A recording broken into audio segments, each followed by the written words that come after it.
independent sources of information. He wrote a very, very nice article. He's an aviation specialist. He took it to his editor at this major metropolitan newspaper, and he was told, sorry, we don't do articles on UFOs. That, I've reported before, I think, on your programs, but this is an astonishing phenomenon that we see very clearly from our vantage point in Seattle. The local... I stopped and I went back there the next day and I didn't see any remains or anything, but it's still, I've never seen anything like it before. Mm-hmm. And how long did it last all told, do you estimate, please?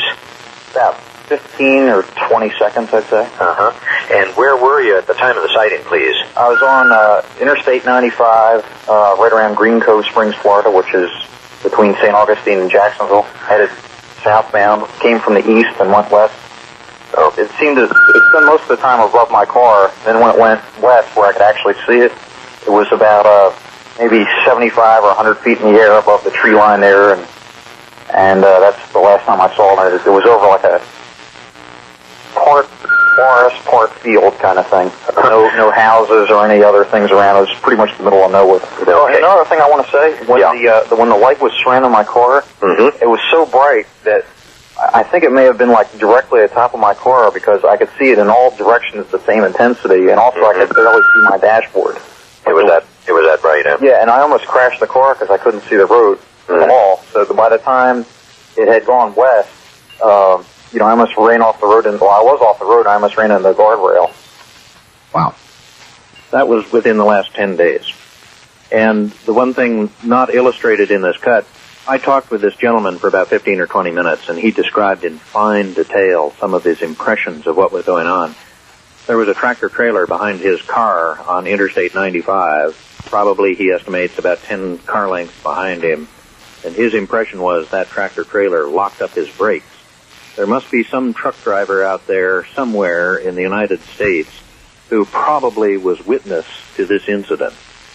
And if anybody's listening and knows that truck driver, we'd sure like to talk to him.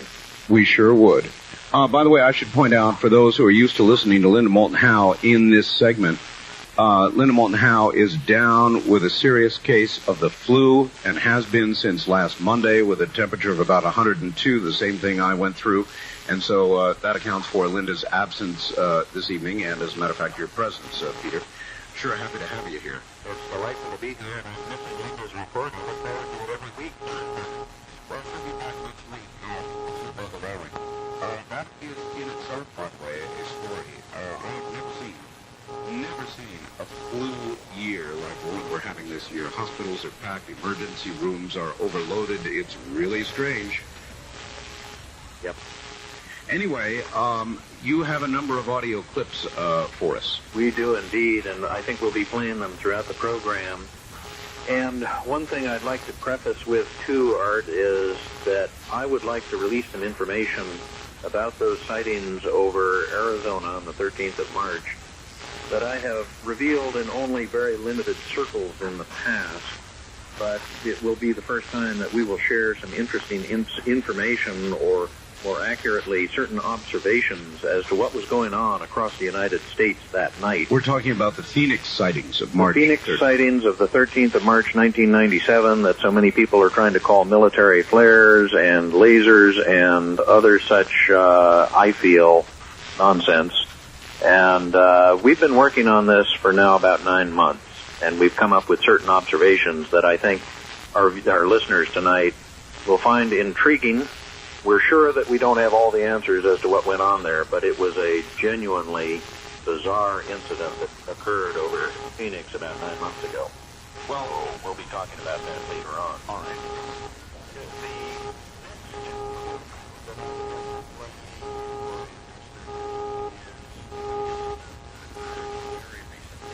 This is Wednesday of last week. There was some kind of bizarre interaction between two young people up in Standish, Maine. It's now under investigation. In fact, I gather active investigation. It looks like a classic nighttime interaction between two young people and some very strange craft that was seen hovering over a lonesome highway, and there are many of them up in Maine.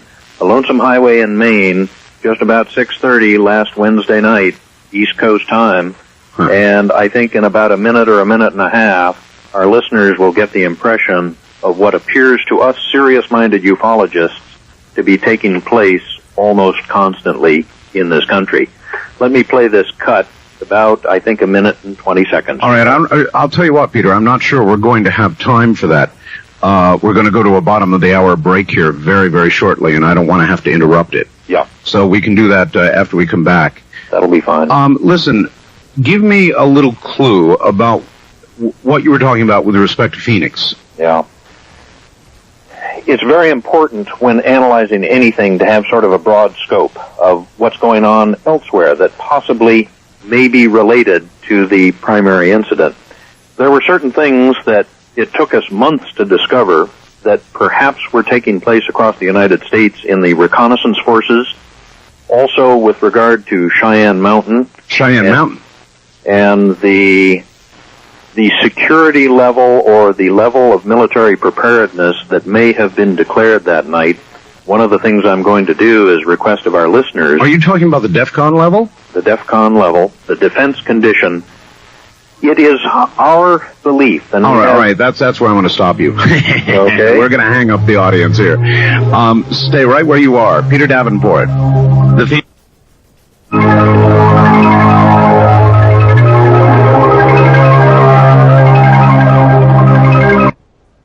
Was simultaneously going on at Cheyenne Mountain and elsewhere?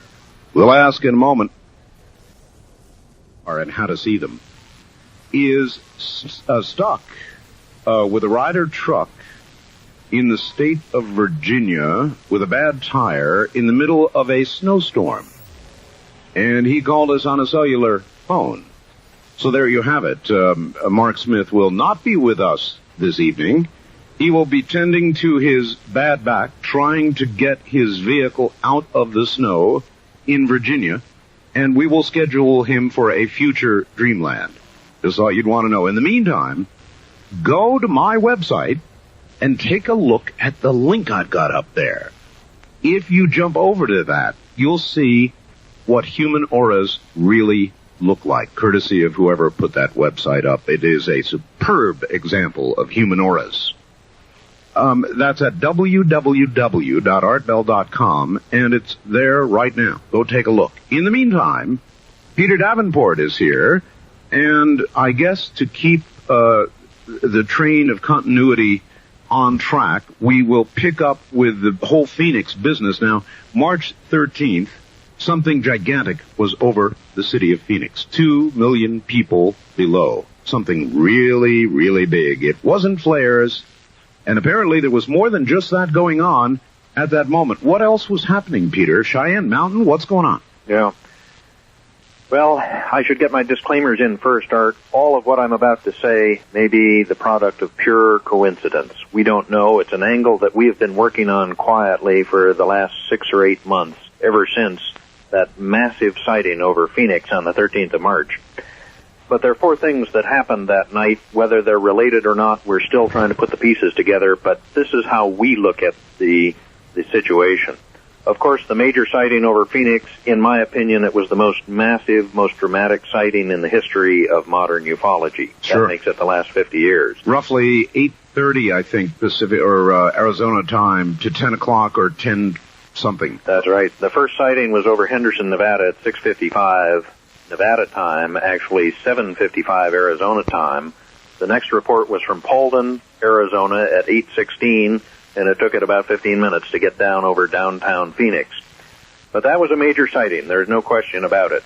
The second incident that we have had reported to us, and it is unconfirmed at this time, in fact, that's part of the reason I'm revealing it tonight, is to solicit any kind of evidence that any of our listeners may have that might help us confirm or deny some of these incidents. But the second incident that occurred is that a major U.S. reconnaissance satellite went offline, that is, went dark, for reasons that, as far as we know, were not understood at all well and may still not be well understood by the National Reconnaissance Office, which I presume is the entity in our government that supervises those things. Now, let me understand. During the sightings, of March 13th, you're saying one of our KH series satellites went offline? I don't know which satellite. All we have learned from an individual in the satellite business is that one of their quote birds went offline. Whether it was one of the KH-10 or 11 or KH-11 or 12 series, I have no way of knowing. Of course, the reconnaissance forces are fairly tight-lipped about these things, and for good reason. So you you say you got this from somebody in the satellite business? That is the ultimate source, is my understanding. Okay. The third incident of interest, and we have not been able to confirm this either, but it comes to us from what appears to be a reliable source, is that U.S. military forces were put on an elevated state of military readiness on the night of the 13th of March, 1997. That was the same night, of course, that the sightings occurred over Arizona. An elevated state of alert. Not only an elevated state of alert, but it is reported to us, unconfirmed again, that they went from a normal DEFCON 5, Defense Condition 5, which is normal peacetime state of alert, to a DEFCON 3 state of readiness. They jumped right over a 4 and went to 3? That is our understanding, again unconfirmed. I wish to underscore that point, but you may remember that on Coast to Coast, you broke the news back in mid-April, I think it was April 16th, that they had gone from a state of DEFCON 5 to DEFCON 4. They closed the doors at Cheyenne Mountain and so on. There was no question about that. That was during the A-10 incident. That's right. It was shortly after that. They closed down Cheyenne Mountain to all visitors, and they were serious about it. In this case, on the 13th of March, about a month earlier, they went from DEFCON 5 to DEFCON 3. It is reported to us.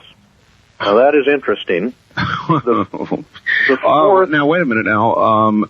They say that UFOs are no threat to national security. Yes.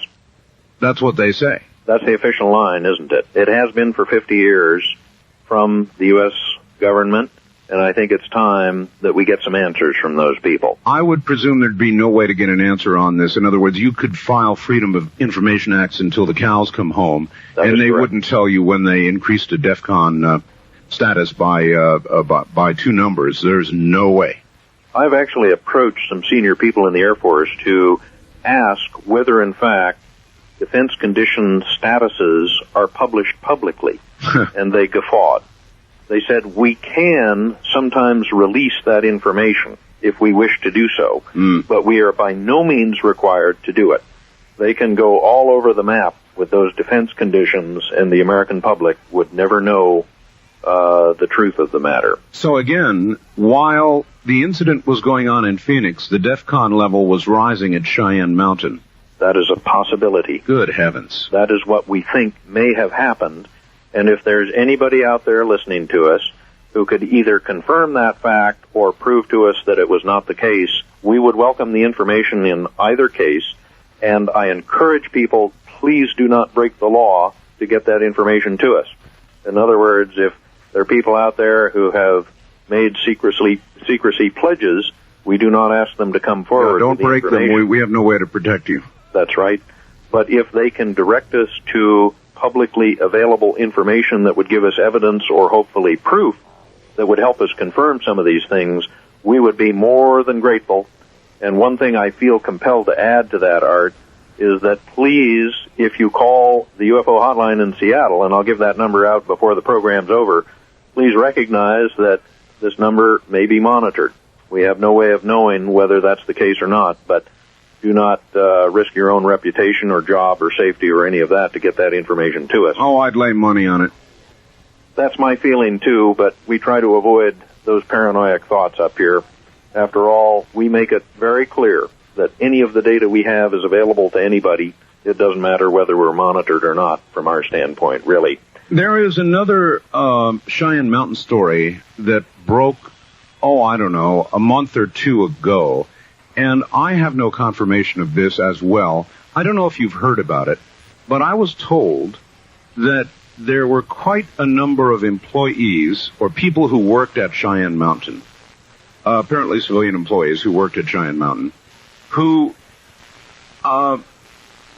stumbled on some information that scared the hell out of them, Peter, and they took their families and left Cheyenne Mountain and went to South America. Mm-hmm. Now, I don't know whether you've heard that story or not. I have. I've seen it on the internet, Art.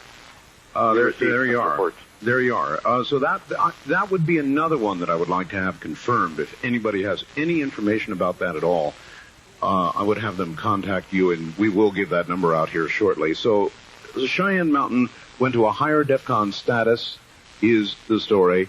What a coincidence, Peter. Well, those are the first 3 of 4 coincidences. The fourth one is what I consider to be the bone crusher, if in fact it's true. And again, I say this is surmise on my part, but the same night that the incident occurred over Arizona, 13th of March we're talking about again, was the very night that President Clinton injured his knee to the degree that he required extensive surgery the next morning. My goodness, I recall. Yeah, that was the night, and it occurred to us immediately. It piqued our interest, that's for sure. Now let's see, if there's something seen over a major city, if the DEFCON alert is suddenly jumped a couple of numbers, then it would follow that somebody back in Washington would grab the president and put him into a helicopter or something. Yes, that is what immediately occurred to us. It is part of the reason that we did not reveal this information or even conjecture about it now for 9 months. We have been working at trying to confirm these things. We still have not been able to confirm them, but if my theory is correct, and it is only but a theory, this is the scenario that I see in my mind's eye. An incident occurs over Arizona. The evidence is overwhelming, and I have a tape that I can't play on national television or national radio, Art. We are fairly certain that incident over Arizona precipitated the scrambling of 2 F-15 fighters out of Luke Air Force Base. Oh, really? Now, the commanders of Luke laugh and guffaw in response to this query. They say, but we are only an F-16 base. They are exactly correct. I accept what they say on that point, except for the following exception. There is a branch of the Air Force that I believe is referred to as Ready Alert. Whenever the president or vice president or any important dignitaries fly over the United States, they are chaperoned by fighters. Absolutely. They fly cap over the individual's aircraft. That program, to the best of my knowledge, and this is unconfirmed, to the best of my knowledge, it's referred to as a Ready Alert unit. There are such units, small units, all across the United States prepared to scramble at a moment's notice to chaperone the president's aircraft. Now, we believe that there may have been, or may still be, a Ready Alert unit at Luke Air Force Base. They used to fly F-15s, so it is not illogical to argue, I feel, that Luke Air Force Base would have all the hardware, everything necessary to support a small unit of F-15s. The other line of reasoning I apply is that if you are a commander assigned the task of protecting the president's aircraft, right, the aircraft of choice would be a twin-engine aircraft. That's the F-15. They have 2 engines in them. Correct. In lieu of the F-16, which is a single-engine aircraft. Presumably, if you're a commander looking forward to your next star or promotion and or a comfortable retirement, you would never want to have to apologize for the president for not being able to scramble aircraft to protect Air Force One, and you would not choose an F-16 to fly that mission under normal circumstances. Now, I am groping in the dark. I am conjecturing. This is pure surmise. It's important that our listeners understand that. I was an Air Force brat, but for 1 year as a kid, and I've never served in the Air Force. What I'm applying is logic here.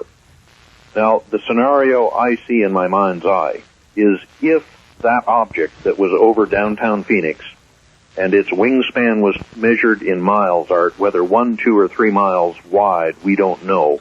But it was intercepted by one of those 2 F-15s that photographed it with its gun camera. Now, under a circumstance like that, I presume word would get back to Cheyenne Mountain. Cheyenne Mountain would send word to the White House or to wherever the president was at the time. And the cover story or the report is that the president president was in the home of Greg Norman. I think he's an Australian golfer who has a home in Florida. And he tripped on the carpet in the wee hours of the morning. We don't know the circumstances of that, but I must say, at the time of that report in the papers, it seemed as though the White House was attempting to gloss over the details of that incident. Oh, they absolutely did, yes. They didn't. You know, under normal circumstances, you'd have photographs of the stairs where he fell. There would be fiber analysis of the carpet, the marks on the banister where he hit his head, et cetera, et cetera. I speak facetiously, of course. So obviously you think they were trying to spirit the president out, and he tripped and hurt himself. And then we found out the next day, after everything had quieted back down and the DEFCON numbers returned to 5. Yeah. That is a possible scenario, and I seek information if there's anybody out there who can help us either confirm or deny any of these alleged facts or surmises that I've revealed here. We would welcome the information. And the number? The number in Seattle of the hotline is area code 206-722-3000. And they can contact me there, or they can send us a correspondence if they'd like to use the mail system.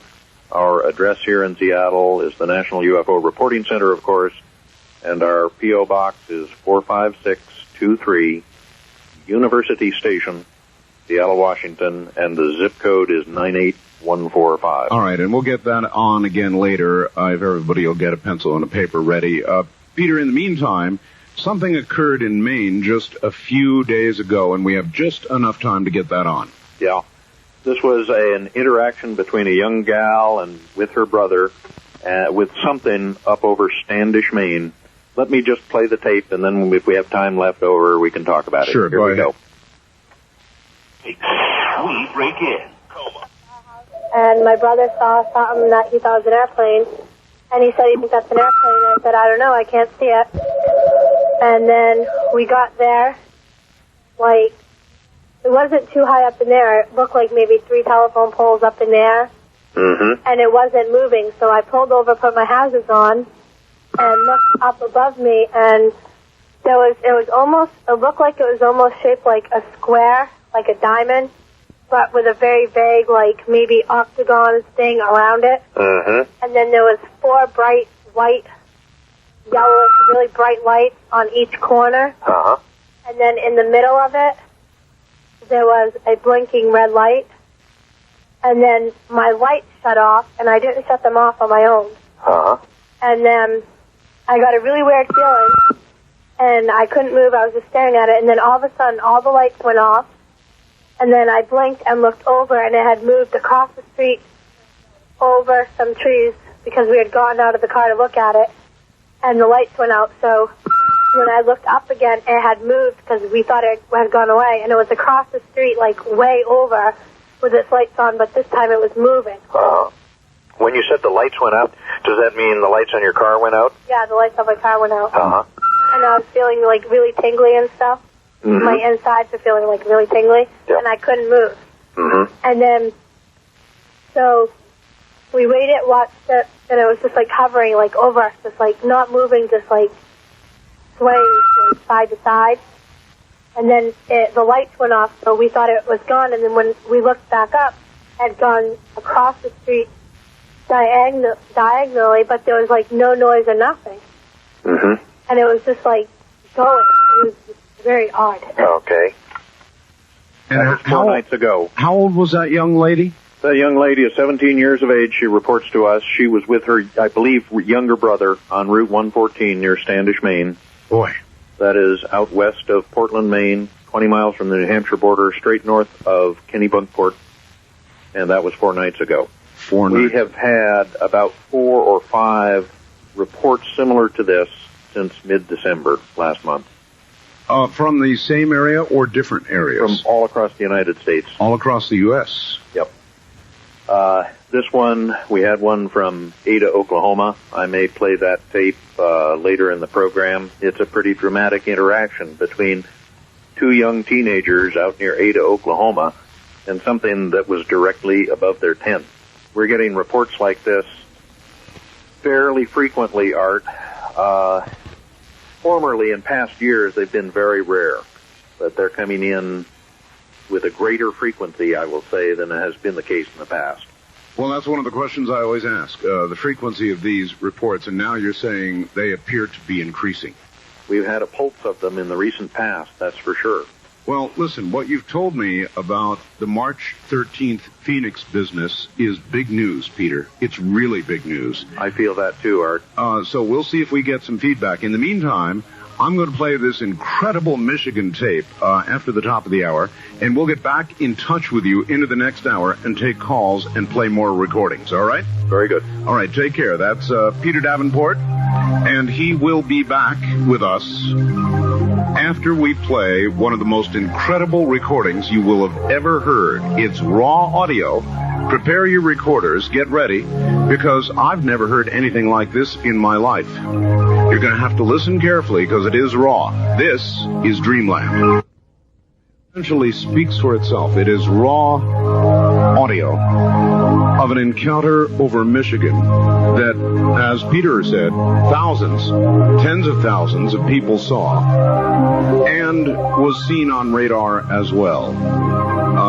I couldn't possibly impart it to you in any more of a dramatic manner than it is imparted on this tape. I will attempt to cover up names and addresses as they occur because I'm going to play the full tape. If you appreciate the epic, you're going to want to record what you're about to hear. In some cases, it's going to be difficult to hear. This is raw audio, and it speaks for itself. One center. This tape is made from the unaltered master tape. The date 3/8/94. The time 21:30 hours. Also recorded will be dispatch conversation with the National Weather Service personnel.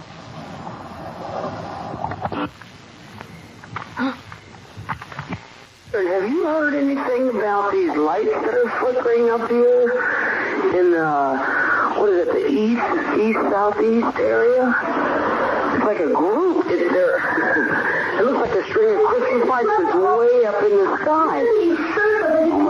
And we wondered if you had heard anything about it. Not a thing. Wow, you might have to have somebody take a look. It's different. I've never seen anything like it.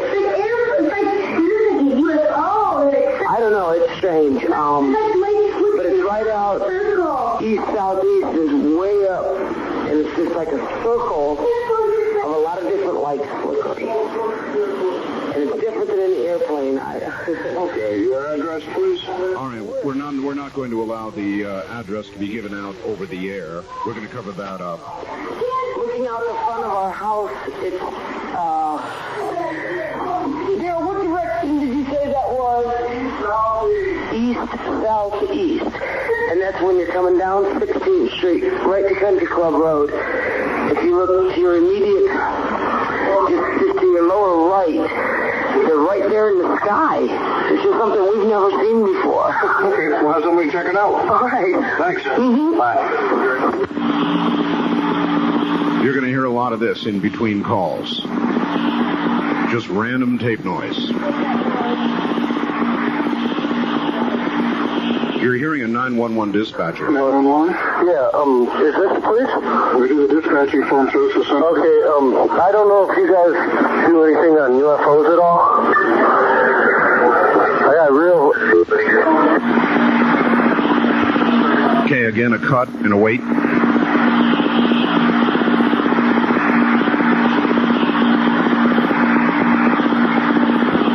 Something's going up and down. Hold on. Excuse me? Okay, what do you have there, sir? There were at least 4 lights, and they were all flashing like, okay, they were the sequence. It was a kind of like a V, and there was 4 lights, and they were blinking back and forth. And there's no way, I mean, a plane's not that wide. And then it went down to 3 lights, and it started spinning around, like it was a circular motion. Then it started going up and down, and then it went to 2 lights, into the same thing, and now it's 1 and just spinning in a circle. Okay, what's your name? All right, we're going to cover that up as well. By now, the 911 dispatcher is becoming a believer. And you're at 419 Stratford. All right, we're going to hold that too. Okay, we'll have somebody stop by and see you. Okay. Okay? Thanks a lot. Thank you.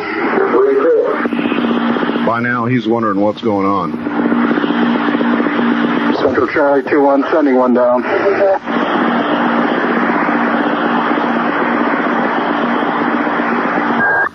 On a traffic stop there, Artie.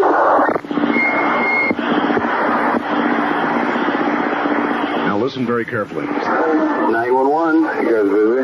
A little bit. I can call that. It's not a real emergency. We just called about the UFOs. They're out there. Making airplanes. Yeah, we've got a car on the way over there. Let's see, right now. I've got a couple other calls. Really? They see them too? Where are they now? I mean, they're just kind of hanging there. They came up as a group and then they kind of split. I bet some kind of hot air balloon or helium balloon lights on them. Okay. They ain't airplanes. Yeah, we've got a car on the way. He was coming from the downtown area, so they're kind of hanging in the general area. It's like maybe the wind might have broken them apart like they would be balloons, maybe. I don't know. Okay, so we got a call from Stratford Way, and that's where he's heading first, and then he's going to head over to yours. Okay, yeah, they're dead south of us now. South of you? Yeah, we're on 16th Country Club. Okay. All right, thanks. All right, thank you. By now, the 911 fellow wants to know what's going on. He's about to make a call. Under dispatch? Yeah, this is a non-emergency, so feel free to cut me off if something comes in. And I feel kind of silly calling, but my son insisted that I call. Is there any Air Force airplanes or helicopters flying around in Allegan or Ottawa County tonight? Well, we've had reports out Stratford Way in that area of lights, and they're checking it out. Stratford Way? Yep. Now, where would that be? We're right on Ottawa, on the county line. Yeah, it's down in that area. Right Holland City. Pardon? Right down by Holland City. Okay, because he saw them heading southeast of the county line of Ottawa and Allegan, probably right on the Kent County line, I would imagine. Okay, yeah, we've got them checking it out. They say it's something to do with radio towers down in the area. It has something to do with what? Radio towers down in the area. They were in the air. Why don't you tell them what you saw?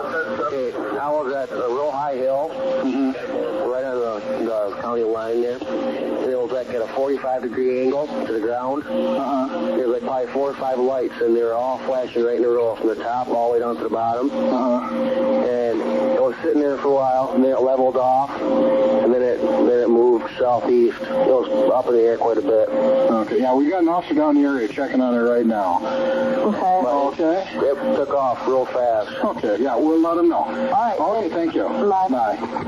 All right, by now, the 911 dispatcher is getting very, very curious about what's going on.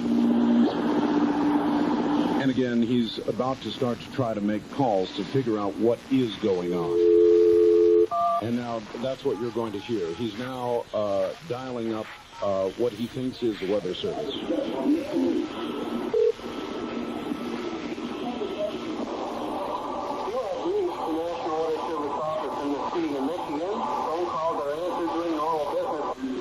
So he decides that is not a good number, and so he's going to call a number where he can reach a human being. That's what you're listening to the 911 dispatcher. Here we go.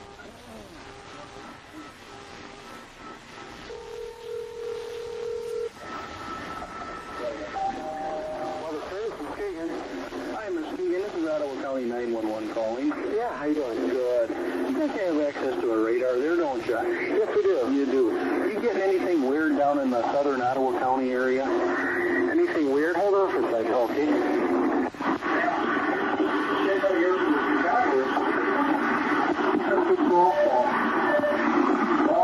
Yeah, 84th and Garfield? Out of Chicago. That's a traffic radar. Nothing more than the usual ground clutter we get right there. Let me get on closer range. Okay, the reason I ask is we're getting a whole bunch of calls of some strange lights in the southern Ottawa, northern Allegan County, right near Holland City area. Strange light? Yeah. Such as we've had about 60 UFO calls. Oh, jeez. Okay, I'm sitting here going, no, come on, there's got to be something more to this. Yeah. Well, I have to call a UFO reporting center then about this. It's just, we've had a couple of them, and we got an officer out there right now, and he says the only thing he sees right now is the tower. What they had done is replace their lights. They were on steady before, now they're on an alternating blinking pattern. That's what he's writing it off to, but a couple of our people, or the citizens, are saying, well, yeah, but they seem to be moving. Well, are you standing in the same spot you were before? No. Well, that would make a move to me, you're standing on one side of your house, you go to the other, they're going to be in a different location. So I was just kind of curious if you noticed anything, or anything on there at all. I'm looking at it in the vertical now, and I'm not really, let's see, wait a minute, there's something right there. Okay, let's see what that is. Looks like, there's a large return down there. Let's see, that looks like, it's up about maybe, disappeared, but it was up about 6,000 feet in about, could have been in plane, I don't know, but it was pretty big. Wait a minute. Sure that was. Yeah, they're getting a bunch of weird ones down there, and like I see, now it's starting to, appears to be moving a little bit south. Yeah, okay, well, it moved. Let's see. Yeah, there's something big down there. Wait a minute, that's really strange. I get it down at,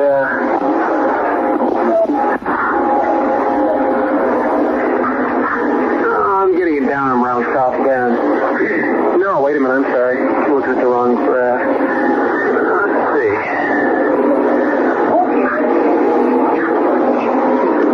Really strange. If I can find the right overlay, I can see exactly what I'm seeing here. Find it. Shoot.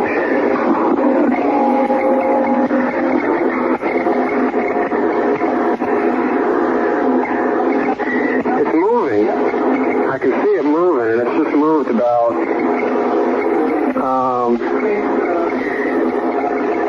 well, let me get the range through. Let's see.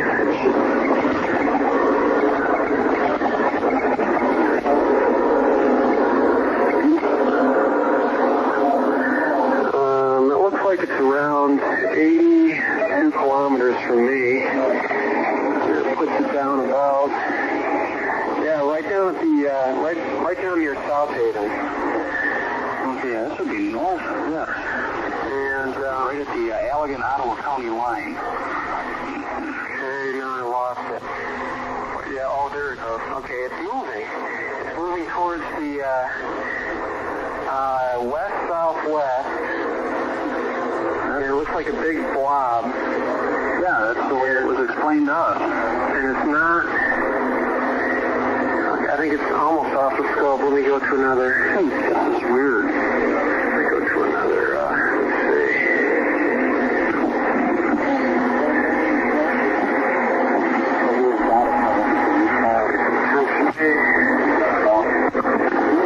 It looks like it's fizzled out. Oh, wait a minute. Okay.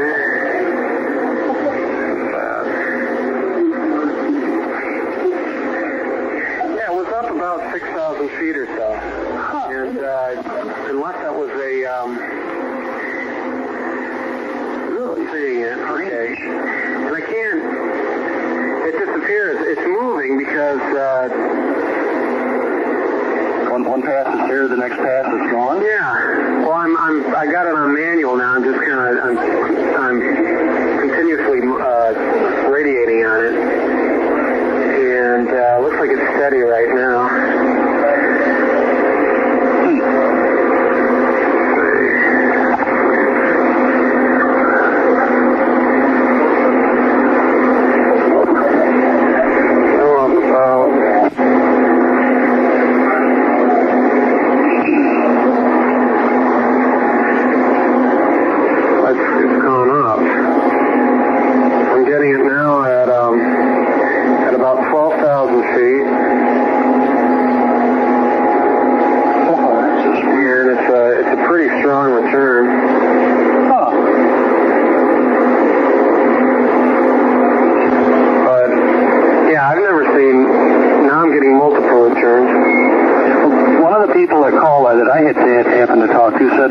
like a bunch of cylindrical objects. Well, oh my God, what is this? They were going together and coming apart. Yeah, there's three, and they're lengthwise. Now I'm getting three of them, and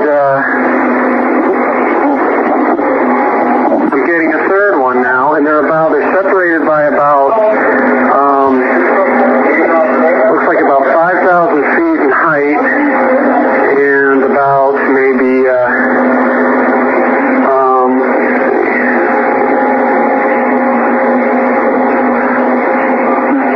An officer just sent me a message here. He says, about maybe, they're separated by about 50 kilometers. And they're very strong returns. I'm getting a real, they're spiking, so there's something pretty solid. It's not precipitation or anything, especially up at that height. yeah. An officer in Holland City just sent me a message. He says, can we identify anything further? He says, it looks like 3 to 4 of them. I'm seeing three, and they're separated by, they look like a triangle on my scope. I'm looking one around down by, let's see, I'm seeing one down near, South Haven. I'm seeing another one over Lake Michigan about northwest of Benton Harbor, and another one over, west of, or east of Benton Harbor, which would be near, looks like Decatur. So I'm seeing three of those. They're very strong. Now I'm getting another one down in Berrien County. These are huge returns. I've never seen anything like this. Not even when I'm doing storms. These aren't storms.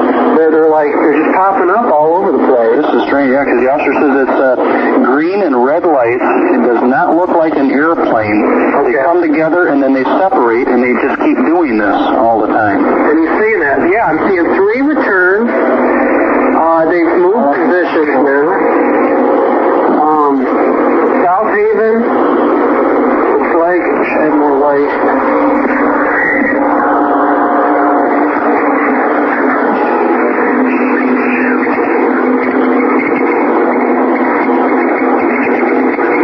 South Haven. Okay, that one over by South Haven just zoomed over to the northwest by about, now they changed positions again. One about 20 miles west of South Haven. Another one just above, looks like the Coloma, and the other one is just off the coast of Benton Harbor. Wow, this is weird. Okay, now that one near South Haven has moved. It's moving further out into Lake Michigan. I'm getting them up. Okay, it popped. Now I'm getting 4. No? Yeah, I got 4 for a while. Now I'm getting another one way down. I did for a little while. These are all up around about between 7,000 and 12,000 feet. Oh, this is strange. This is really weird. Yeah, I don't know if it's some kind of energy or the radar is picking up something. I wish we had a picture of this, but I'm going to find out exactly where he sees them once. Yeah. Union Tutu, can you guys objects, are they south of you yet or right overhead?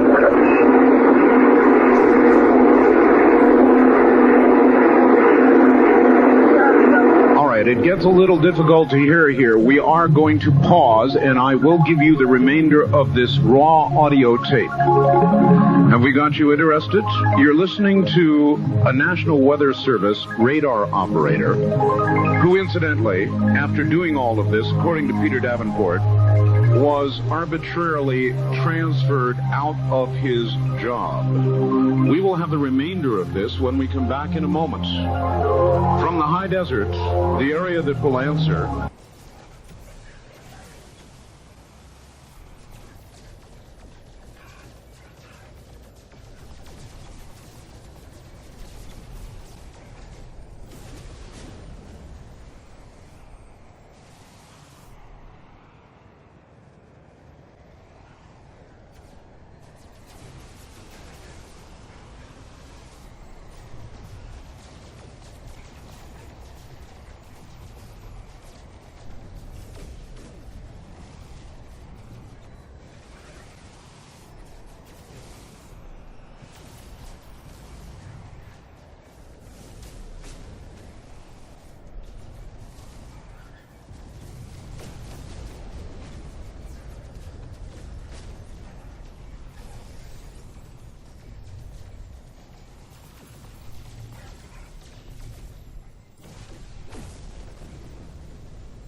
Kingdom of Nine with Art Bell. Good morning, everybody. If you would look at a map and reference the areas that this radar operator is talking about, you would find they're about 25 miles apart and form nearly a perfect triangle. We'll have the balance of this report in a moment. The Real Thing from Michigan. Right overhead.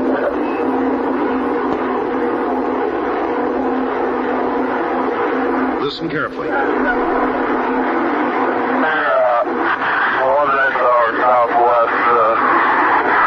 from 16th and Country Club area. Yeah, he says they're southwest of Holland City. So that could be that one by Benton Harbor if it's up that high. This is really weird. Yeah, I was getting 4. Okay, now they've moved position again. And I'm sweeping it back and forth in kind of like a triangle, just back and forth from where the beam is spotted towards Chicago, then I sweep it back toward maybe Fort Wayne. Mm-hmm. And each sweep, they'll be in the same position, and then all of a sudden they'll pop up somewhere else. So it's instantaneously moving, and I'm getting about between 3 and 4 returns. And they look like, sweeping in the vertical, they look like very strong spikes. I'm getting, it's really weird.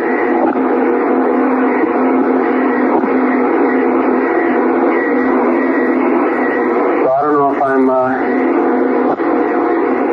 these are bigger than planes. Usually a plane will pick up as a little pinpoint, but these are about, on my radar scope, these are about the size of maybe, looks like a half centimeter across. Righty, I'm going to try Grand Rapids ones here too and see if they've got anything that they're aware of once too. Okay, they look like they're all moving toward the south, towards Chicago. There's 3 returns moving towards Chicago. They're about over center of Lake Michigan, 3 of them in a triangle, and they're about the real southern part of Lake Michigan, probably just off the coast of Berrien County. Okay. Just northeast of Chicago. All right, I will give them a shot and see what I can locate from them. Okay. Thank you very much. You're welcome. All right, appreciate that. Yeah, no problem. Yeah, bye-bye. Bye-bye. All right, now you've got a situation where the man at the National Weather Center doesn't believe that he's been talking to the people at the 911 service. Kent County Department of Aeronautics, you have reached our automated attendant. Our offices are currently closed. That was attempt number 1. Now, listen carefully. Dispatch? Yeah, this is the National Weather Service in Muskegon. I was calling to make sure that the person that called me was really a sheriff from out of a county and not a host. He was one of our dispatchers. Oh, okay. Calling about the... Right, we've been chasing them all over down that way. Pardon? We've been chasing lights all over down that way. So what really is going on? No, I still got a car out in the area. Really? Can you hold on for a second? Sure. All right.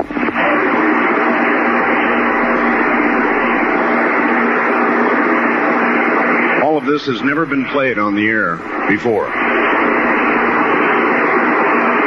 Did Ken fill you in on the weather service at all, Jim? Hello? Hi. Yeah, okay. So what were these things what do they look like? I don't know. We got a report of something going through the air with lights on it horizontally, 3 to 4 lights, going at a high rate of speed up and down and all over the sky. And I'll bet we've had 5 or 6 calls. Right. And they've all been in the South Holland area. South Holland? Yep, from South Holland down to Overijssel, down in that area. Overijssel? Right. And what color were the lights? I didn't really get what color they were. Okay, yeah. Well, I did pick up, I picked up about 3 to 4 blips, and they were big. They weren't planes, because planes usually show up like as a little pinpoint that moves through on the scope. These were bigger. These were about the size of half a thumbnail on the scope, and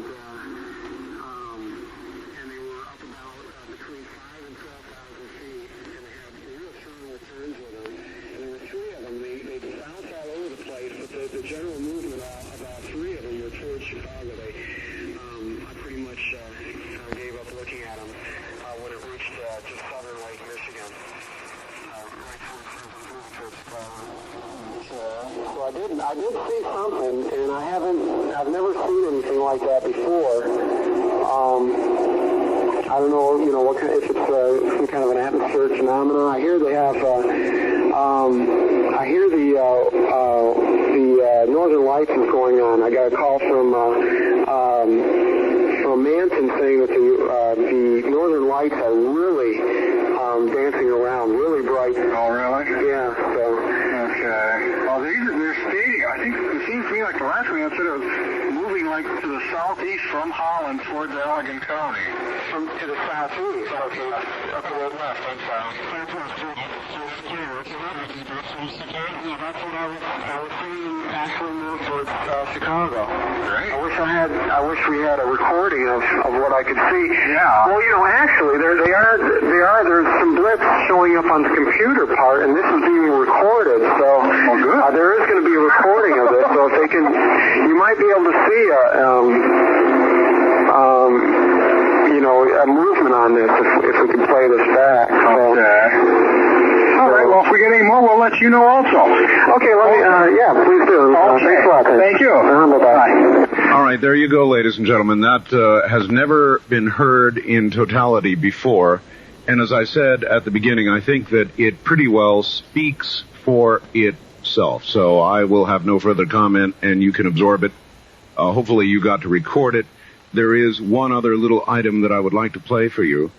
You heard earlier tonight, you heard Peter suggest that the Air Force does not put up aircraft to go chase UFOs. That may not be totally correct. And I offer you the following that was sent to me to be able to play on the air, and I did once before. The following is a recording, again, a raw recording from Edwards Air Force Base in California. It was a night they were seeing things. Listen carefully. Pretty fast. You can see his movement. And he's coming from north to south. North to south? Right. North to south at this time from Edwards? Right. He's blinking red. I have another red light and green light combination in sight moving very rapidly over the field at this time. I'm going to check with my RAPCON to see if they have any movement in that area.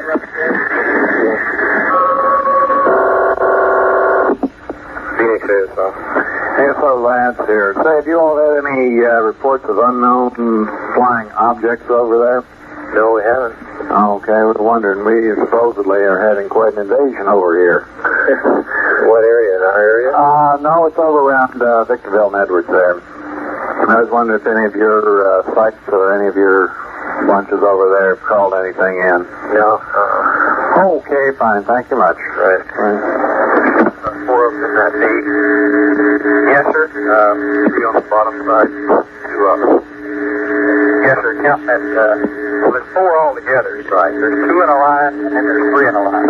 Yeah. The three in a line would run westward. The other one would run up parallel with the right one. Yeah. Right. Is that what you're saying? Yeah, that's one. Would you do us a favor? Can you read the story? We're looking for about 7 UFOs here. Well, you're in the out here. Look up Carl, Ontario International. Would you? Well, how far north of Ontario? Okay. We're not positive. This is coming from Edward San George. How far in here? Look, did he come from the northeast? Yes. No, he came from the northeast. These guys at 8,000 feet. About 7 of them. They're red, white, and green flashing lights. They have been sighted visually. And they're climbing now. And we wonder if you're thinking of, we're trying to get a cross-section here. They're red, but I think also the 2 towers, the George Tower. Also, Huh? Oh, yeah, describe it for me. Yeah. I wanted to look at through the glasses, and at first it looked just like a star. Yeah. And then it started, it was white and green. It's flashing white and green. And on it appears might be the bottom. And at first appearance, it looked just like a star. Yeah. I mean, it's not intermittent flashing. It appears to be straight. I see. In other words, it's like fades in and out. Intermittent flag. It's not flashing. Similar to what any collision light can go to. Oh, yeah. It definitely isn't moving a fast flag. Will they send an interceptor? Listen carefully. Let's go to our house manager around here. Let's see if we can dig up something. It's definitely changed its color from white to red, or white to green, and red. The red flash is strong enough to block out the rest of it for the naked eye. So it appears to be white, color from white to green to red. Can you get any form out of the thing when it looks fine? I haven't checked it. It appears to move a lot closer to it. I haven't checked it with the glasses. Is it getting brighter or what? Pardon? Yes. Is it getting brighter? Well, it appears to be quite a bit brighter. It's hard to tell sitting in a lighted room looking out a window at it.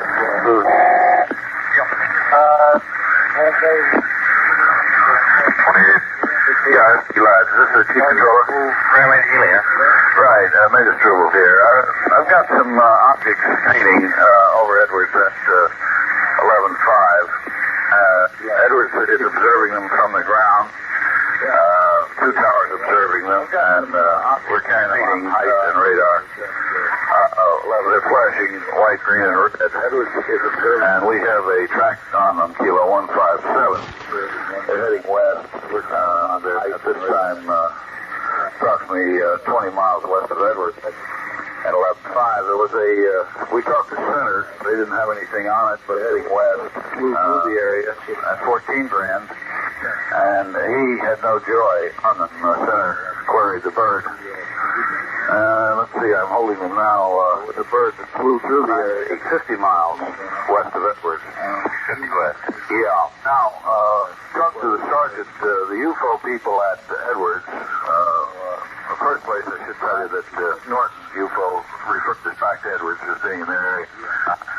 The lieutenant is the UFO responsible officer in bed, 3 miles away. The sergeant doesn't have any authority except just to report to us. They haven't requested a scramble or anything.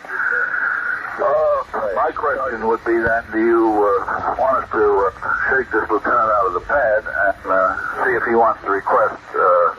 Edwards said they had no capability going out and looking. Now we're painting a lot up there and everybody's seeing it. So, do you think we ought to check this lieutenant out of the pad and see if he wants to request we go up and take a look? It might be... Well, they haven't raised him yet, They haven't called him? Well, I told them to hold off until I talk to you. The sergeant's reluctant to call him until he feels like he needs to because it's being 3 o'clock in the morning. Yeah. If he has such a good paint and everything on him, I think it'd be worthwhile if you give him a call. Yeah, that's my feeling, too. Right. And then if he... in that area, if he should request a scramble, we could probably take one of the guard birds, the one who deuces up that thing. Yeah, that could be okay. Yeah. Right. Okay. All right, there you are. All I get in here is Special 13 for unsafe targets. Okay, let's put a Special 13 in on 157. Oh, 157. All Gazer? Right, thank you. And so they scrambled and went up and took a look, and that's what occurred at Edwards. So if you have any question in your mind about whether or not the Air Force does respond to things that it sees when it paints them with radar, there you are.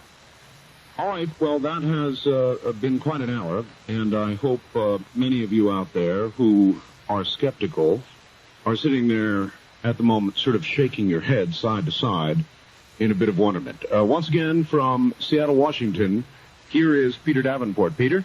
Hi, Art. Hi. Stirring tapes. Really interesting stuff. I have a lot of responses. I've heard these tapes before, of course, in past months and years, but it is proof positive, I feel, that the Air Force clearly addresses the UFO phenomenon seriously. Indeed. And they send hardware out to look at it from time to time. Indeed. No question about it. That would have been the case, certainly over Edwards. I imagine, as you pointed out earlier, it was probably the case when they had the Phoenix sightings here not long ago. That's my suspicion. That's for sure. I understand that while I was playing those tapes, you were taking a UFO report simultaneously. That is correct, which underscores just how busy we can get here on certain occasions.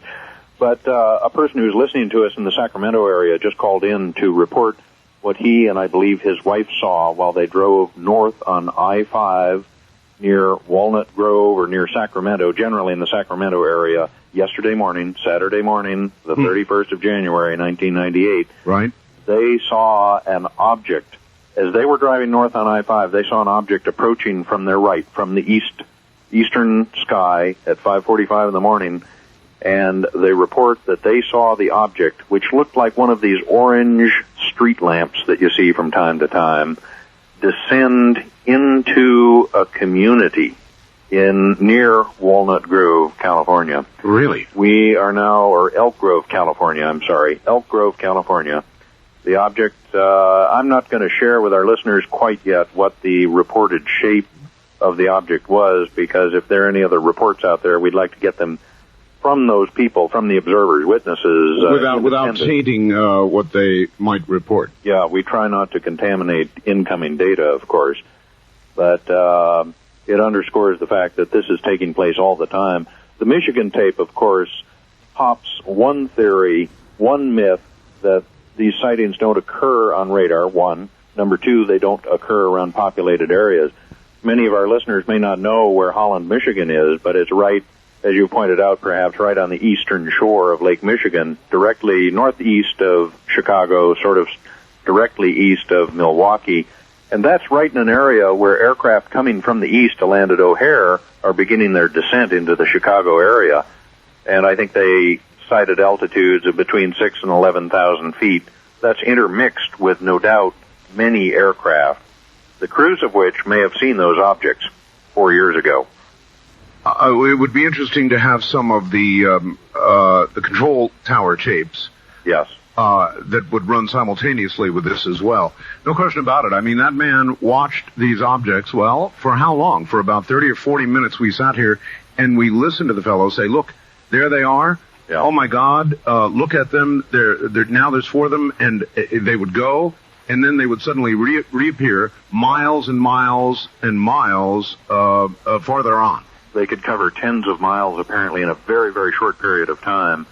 A couple brief stories. One, our center here, my predecessor, Robert Gribble, played a significant role in alerting people out in Michigan as to what was going on. They had taken one call, and Bob Gribble quickly called the state director of Michigan, who in turn, I believe, alerted the National Weather Service rather than the FAA. The FAA does not have much discretionary radar, is my understanding, but the National Weather Service does. They can turn on a radar and direct it or focus it in any direction. So they call the right people. Yeah, and that's part of the reason that people were alerted to this. Also, one thing I can add to that Michigan report 4 years ago is at about the same time that was all occurring over Michigan, we had a dramatic sighting reported to me personally over in the University District of Seattle. One of my very good friends from a coffee house where I am a frequent denizen called me over when I walked into the coffee house that Tuesday night, the 8th of March, 1994, and he said, Peter, have I got a story to tell to you. And he said, sit down here and listen to this. Just a few minutes prior, he and a girlfriend had been walking north on the University Avenue in the University District of Seattle. They had had an object come from behind them at altitude directly overhead. He said it looked like burning magnesium, brighter than a flashbulb, that came from the south-southeast, went right over their heads, headed north, and then it did a couple sudden jinking turns, left and right, then it did about a 180-degree turn back to the southeast, and went streaking and disappeared behind buildings. Peter, we can't break off here. It's the top of the hour. We'll be back with Peter Davenport. More audio for you and your calls. This is Dreamland.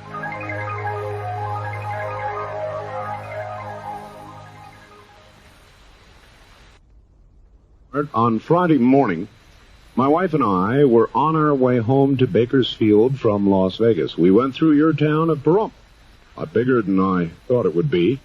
As we were going out of the city limits on 372 and crossed into California, just happened to look up and see an F-117 flying about 200 feet off the ground. It was coming from the southwest, crossed the road above us, moved off to the northeast, just to the north of Pahrump. It was flying so slow, perhaps 200 miles an hour at best, and so quiet, I couldn't hear it from our van running. Well, better get. Great show tonight. Bob listening to KERN in Bakersfield. Once again from Seattle, Washington, and the UFO Reporting Center, here is Peter Davenport. Peter? Yeah, I'm here. Okay, I know you've got a number of audio clips for us, which I would like to get on the air, and I would also like to take some calls this hour. So whatever you've got, lay it on us. We've got some buttes tonight, you're right. And let me say, while you were receiving that fax, I just took a call over the hotline. In fact, I'd prefer people didn't call us tonight because we're live and we can't take UFO reports while we're on the radio. But took a report from a gentleman who called from South Westminster, California, who was reporting his sighting within the last day or two. I don't know the exact date yet. But let's go on to the next audio cut I have. This was made just about 2 years ago. It comes from Michigan. I don't mean to pick on those folks tonight. We seem to be coming down hard on them. But a lot of people think that UFOs are not seen from aircraft or near commercial aircraft.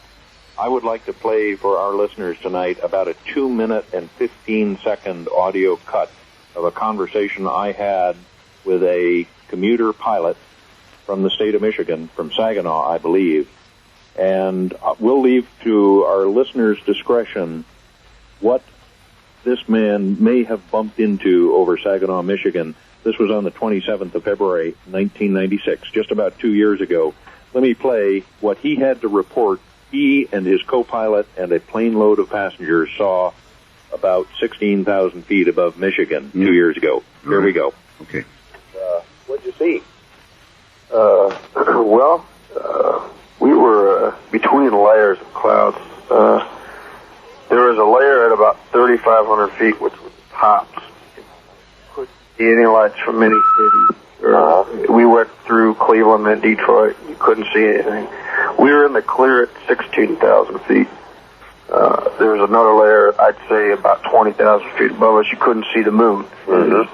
So we were definitely, you couldn't see any light out from nothing else. Mm-hmm. I'd say, now Cleveland would have this better than I would. I'd reckon we were about 90 miles out of Saginaw, Michigan.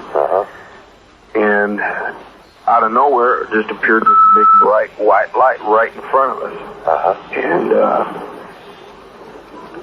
I was concerned that it was going to hit us. I just figured it was another airplane, and we just, all of a sudden, it turned its lights, and there it was. It was airborne because we asked for lower, because, this was at the same altitude as we were, so I wanted to get lower. So we started to go lower. I descended through 9,500 feet, and I was looking at it, and it was above us. Cleveland was trying to get an altitude and location report, and I said, I believe something on the tape said, I said it was about 10,000 feet. And I said, I will guarantee you it is airborne. Well, we were cleared down to 4,000 feet at that time. And I started to level off. And I looked up, and it was right in our window again. And when it would jump, it was a matter of less than a second. It was over there. But you could see like a, flash. Just a little trail of the path it took. If it was just myself and my first officer that saw it, to be honest with you, I probably wouldn't have said nothing. I probably would have told him to keep his mouth shut, because I'm not getting into all this stuff. But other aircraft saw it at the same time when I did. There was a Northwest Bermuda that saw it, and another pilot was a softball. And then around it, like a ring of, and the first officer I was flying with, we couldn't even depict a color. It was just fluorescent swirl of bright light. Bright, different light. It wasn't like a red or green, nothing. A fluorescent swirl? Fluorescent swirl of white light. Later in the conversation with this pilot, he described it as a frisbee-looking object with lights around the periphery of it. We heard him say that it could streak out, leaving a streak of light in the atmosphere, and then it would streak back, so it was right on the nose of his aircraft. He requested clearance to descend. He was at 16,000 feet between layers, flying to the northwest over Saginaw, Michigan. He got clearance to descend. He put the nose of the aircraft down. They hit the tops of overcast below them at 3,000 feet after having descended about 10,000 feet. He didn't know what was going to happen in those clouds. When he came out the bottoms of those clouds, the object was gone, fortunately. Anybody who can sit out in the audience tonight and listen to all of this and not understand that this planet is being visited, I think has a closed mind, Peter. That is my impression, too, Art. And again, my only raison d'etre, the only reason I do this, is to bring to the American public, to those individuals who might like to know what is really going on, bring to them the evidence and the information, thanks to Dreamland and Art Bell, what is really going on this planet. It is clear that the U.S. government is going to be the last ones to inform the citizens of our country what is really going on, and that they know is going on. After my meeting with representatives of the federal government just about 7 months ago, I know that they are aware of this. Actually, you didn't tell the Dreamland audience about that. You had two representatives of the government who came to see you and identified themselves and said essentially what to... Well, if I said two, I erred. I'm not sure I've ever identified the number of people with whom I met back in May of 1997. Okay. And we did not meet in Seattle. This was a meeting on the East Coast. They called me in April. They said, we believe that the National UFO Reporting Center may have information that we could find useful. And the principal focus of their interest at that time was TWA 800. They said, we've been to some 400 websites or so. We've settled on yours as perhaps having the information that we're looking for. They said, we prefer not to be identified. We do not want the press knocking on our door. Can you meet under those terms? We said, yes, we can. We prefer openness, but if somebody has a need for discretion, we will honor that. That is our policy. I met with them, and as I reported to the coast-to-coast audience, and I will report here again, I feel it's very important, Art. They sat down for a 4-hour meeting, and at the very beginning they said, Peter, let us make our position clear so you understand where we're coming from. A, we know the UFO phenomenon is real. B, we know it is what it appears to be, mainly craft, ships, or objects coming presumably from other parts of our galaxy or the universe. And C, we are a little bit worried about it. That is the reason we're meeting with you. A little bit worried about it. Yes. And if I were to identify either the individuals and or the entity of the government where they work, 99.9% of our audience tonight would understand immediately with whom I was meeting. Again, they are not the type of people who take a half a day out in a busy schedule to meet with a UFO investigator unless they consider it to be very important. How much of that meeting are you free to disclose?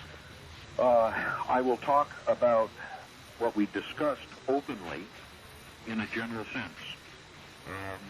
They posed to me a couple of questions that were a little bit alarming to me. One was, anyway.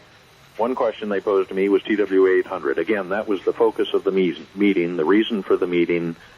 They have certain reservations about the information that is coming from the NTSB and the FBI with regard to the reason for that accident. The second question was the one that really shocked me, and I think I can almost duplicate it verbatim. They said, Peter, what evidence does the National UFO Reporting Center have that might suggest that there could be a body of individuals working within the federal government in an extra-constitutional fashion? That is, a group of people who are working independent, perhaps, of the Constitution, let's say in a renegade fashion, although that is my term, that is not their term.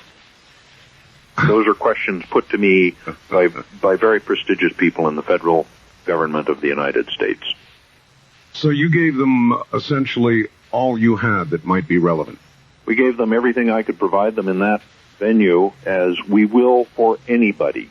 We're an open body. We argue that all UFO data should be made available freely to the American public as a service to them. In a sense, Art, I believe that we, the National UFO Reporting Center, and the hundreds and hundreds of other serious-minded UFO investigators and organizations across the country serve as a sentry, if you will, to the American people. We have a responsibility, as no doubt you, Art Bell, feel to your listeners and the American public, to get this information out to people such that they may assess for themselves, with hopefully factual and objective data, what may be going on right over our heads or under our noses. All right. I want to ask you about this, and we'll treat this subject tenderly, but for years, the major reporting agency for things of this sort has been MUFON. Yes. And when you see something, MUFON will send you a form, and you will fill it out.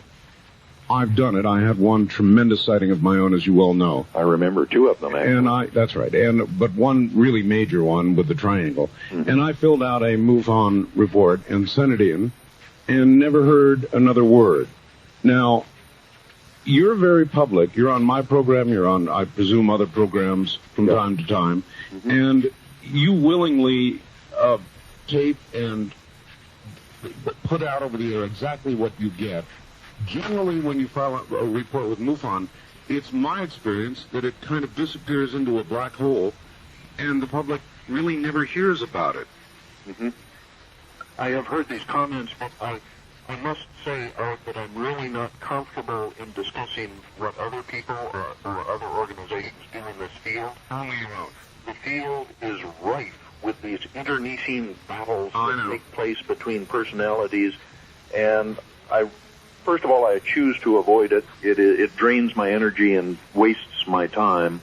Number two, I feel this is perhaps not the proper venue for airing dirty laundry, if there would be any in this case. It may be just a matter of bureaucracy, Peter. In other words, your organization is small, fast, reactive. MUFON is rather large and has a nationwide bureaucracy. They have done a tremendous service. Walt Andrus in particular. I've interviewed him a number of times, Peter. Decades of his life to see to it that information is collected, that an organization is built. He is to be nothing but highly commended. Wouldn't you imagine that the people who came to see you would have gone to see the people at MUFON as well? They may have, I don't know. I presume MUFON would be as discreet as we try to be, in which case we would have heard nothing from them. We would expect to hear nothing from them under any circumstance if they made a pledge to honor that anonymity of the people who came to us. Okay. They may have gone to other people as well. All right. If you have any other tapes you'd like to share with the audience, let us do that now. At the bottom of the hour, coming out of that, we'll take some phone calls. Why don't I play a short one? A lot of people think that these UFOs do not appear in settled areas, let's say. Let me play a short tape. I think it's only about a minute or a minute and a half. A report we got from a young woman just a mile north of downtown Seattle, that in which she reports what she saw on the 2nd of January, Friday night. Here we go. All right. Okay, sure. I was on my roof with my telescope looking at the moon, and I was just gazing up in the sky, and there was an airplane that was kind of crossing the moon, and of course I was just staring at it, and right across where the airplane was flying, of course the airplane was at a higher altitude than this object, and I'm staring in the sky, and it was this huge looking, almost boomerang-looking shaped object with about, I would say, 50 to 70 lights. And they were dull lights. They were about maybe orange, yellow, but very dull, almost like a rust color. And they weren't flashing, and it was just kind of moving very slow across the sky. And it was going towards, I would say it was going east.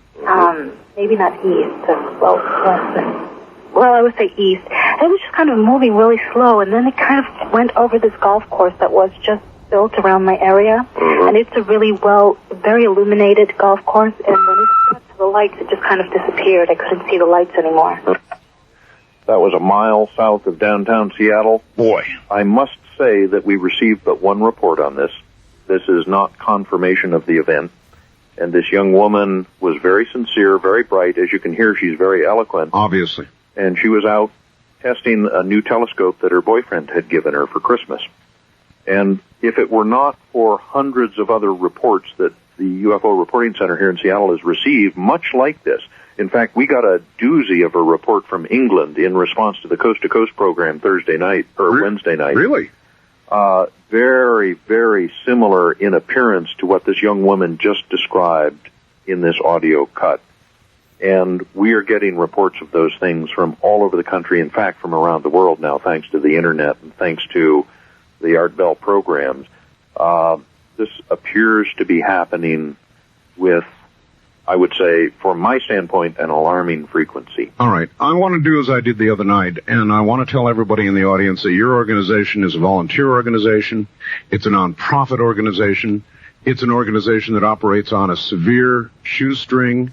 And if people in the audience would like to donate $5 or $10, it would be extremely welcome, and it would keep you going. And I think it's very, very important that you keep going. In fact, you should be able to add to your staff, if anything, and you're an incredibly valuable resource. So I would like you to give the phone number and or the address where people could send $5 or $10, and I know you don't want more than that. That is correct from the standpoint of independence, and it's terribly kind of your Art to mention that issue. One of the things we'd like to do is vastly increase the amount of data we can take in and get back out to the American people. We take no salaries, but let me give that address now quickly, please, if I may, and we'll give it again maybe later before the end of the program. Sure, go ahead. It's the National UFO Reporting Center, P.O. Box 45623. Next line is University Station. That's a post office in Seattle, and it's Seattle, Washington, and the zip code is 98145. And I am terribly grateful to not only you, but to those many people who have now sent very modest contributions to us.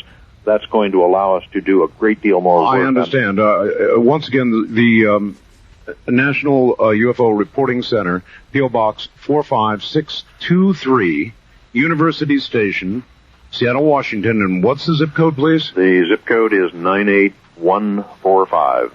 98145. Very good. All right, hold tight, Peter. We're at the bottom of the hour. We're going to come back. If you have any more tape reports, we'll get those out and then go to the phones. How's that? We do have some. All right. Stay right where you are. I'm Art Bell. This is Dreamland. You from Jerry Glass, the State Section Director of MUFON in Riverside County, California. Okay. He says, let me say on the outset, Peter Davenport buys the official story, but many within MUFON do not. On April 9th, Dr. Stephen Greer was holding hearings in Washington, D.C.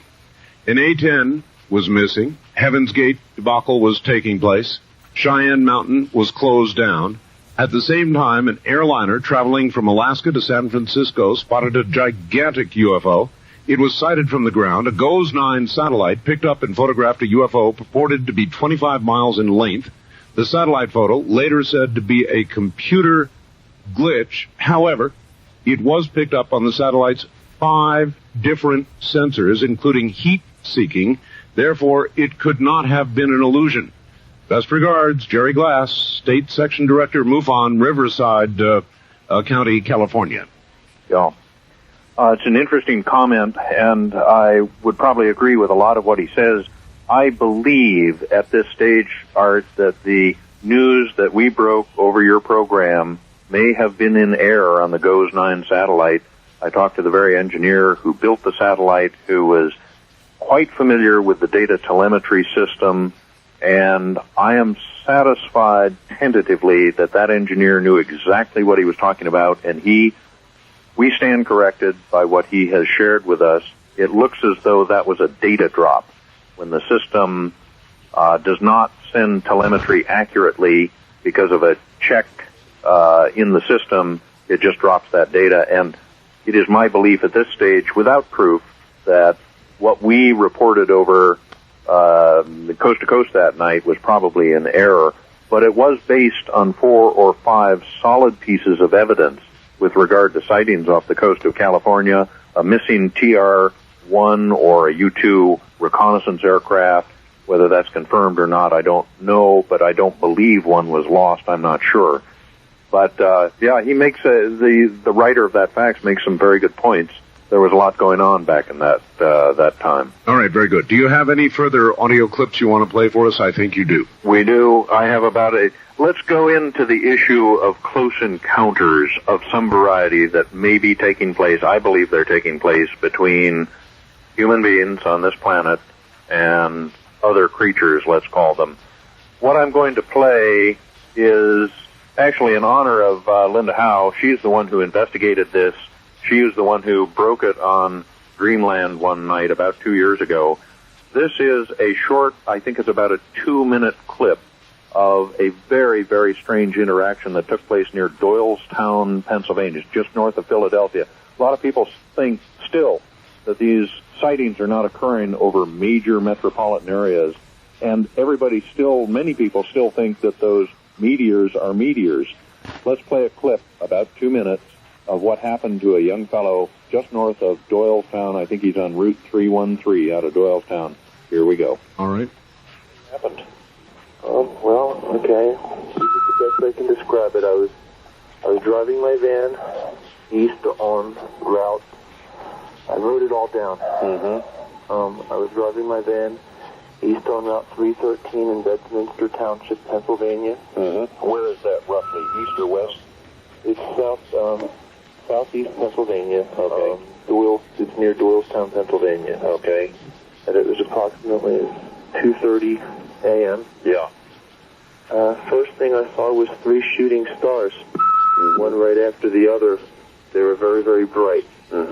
Like the brightest I'd seen. They were right in front of me. They were off in the sky in the distance. So I just thought, cool, shooting stars. Yeah. Didn't think a whole lot of it. I was driving down the road. It was like 2 or 3 minutes after that. They were bluish green in color. I was driving my truck when all of a sudden the engine in my truck turned off. The lights in my truck. I was going down a hill, a steep hill. But the truck stopped. It stopped kind of abruptly, but my body wasn't thrown forward into the windshield or anything. Everything just stopped. I don't know how else to describe this except I felt something move through my truck. Really? You ever go to a rock and roll concert? Years ago, yes. Okay, you ever see one of these laser beams they shoot out across the Oh, yeah, sure. Okay, it felt like that, but only it wasn't some... I may seem a little hysterical right now, sorry. I'm sure, I know they're upsetting. It can be upsetting experiences. Well, what freaked me out was, after that happened, after I felt something pass through the truck, I couldn't move my body. I went to turn my ignition. The first thing I thought I did, my truck started, and at first I reached up and I turned my ignition key and nothing happened. It didn't click, it didn't anything. The truck was on the hill, it was stopped dead. Then I felt this thing that I can only describe that way. There's no color to it, that's the only way I can describe it. And I couldn't move my hand. I went to turn the key and I couldn't move my hand. I wasn't scared or anything at the time. I was perfectly calm. Yeah. I don't know, I guess maybe I was in shock or something. That was 2 years ago, Doylestown, Pennsylvania, and we have many reports like this. It's not just one or two or a handful, Art. We have many reports like this. This gentleman, whom we just listened to, sounded very sincere to me. We could hear the alarm, perhaps even the shock in his voice. This call came in about 1 o'clock in the morning, about 4 o'clock his time. He could not go to sleep after this incident. I'm not surprised the government's knocking on your door. Yeah. It's certainly taking place, and again, I think it's imperative that the American people understand this. This incident, by the way, occurred just 2 days before that incident over Saginaw, Michigan, the tape that we played just before the break. These were very close to one another. This was the night of the 24th or 25th of February 1996, and that incident with the commuter airliner occurred on the 27th of February 1996. Whether there's any correlation between these two incidents or not, I can only guess. But it's taking place. One short addendum to that incident over Saginaw with the commuter airliner, a major newspaper article was written by the largest newspaper, by a journalist at the largest newspaper in Ohio. I don't know that we have to name names here. But he wrote an elegant article. He talked to the pilot. He somehow obtained an early copy, an unofficial copy, of the radio communication between that aircraft and the FAA in both Cleveland and elsewhere. Really? It was handled by several centers. The journalist listened to the tapes. He talked to the pilot. He talked to the